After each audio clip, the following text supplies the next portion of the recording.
বছর ঘুরে রমজান এলেই স্রষ্টাকে খুশি করার এক আত্মপ্রত্যয়ী চেষ্টায় মেতে উঠি আমরা সকলে। রমজান আমাদের সুযোগ করে দেয় স্রষ্টার নিকট নিজেকে তুলে ধরার। শৈশবে ফেলে আসা ঈদের সেই রঙিন দিনগুলো আজ বড়ই মনে পড়ে।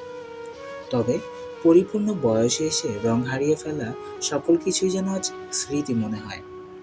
হারিয়ে গিয়েছে ঈদের আনন্দ, শৈশবের সেই দুরন্তপনা। সবই যেন এখন আছে এক মৃত অতীত।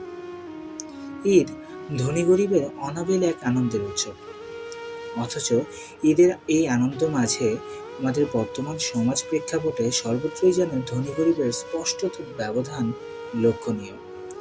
কেউ সামান্য একটি জামার জন্য ঈদের আনন্দ উপভোগ করতে পারে না, আবার কেউ সোনাখুশি জামা গায়ে ঈদের আনন্দ করতে ছুটে যায় এক দেশ থেকে অন্য দেশে, এক প্রান্ত থেকে অন্য প্রান্তে।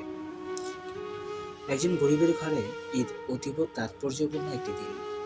একজন গরিবের ঘরে সামান্য ১ কেজি সেমাই, ১ কেজি চিনি, ১ কেজি গরুর গোশত কিনতে ছোট ছোট ছেলেমেয়েদেরকে সাধ্যের মধ্যে কিছু জামাকাপড় কিনে দিতে হিমশিম খেতে হয়। পাশাপাশি পকেট খরচের জন্য কিছু বাড়তি টাকা হাতে রাখা, এ যেন এক কল্পনাবিলাসী সুখের মতো। অথচ এই সামান্য সুখটুকু উপভোগ করতে গরিবের অবস্থা হয়ে ওঠে নাভিশ্বাস। কিন্তু কিছুই করার থাকে না।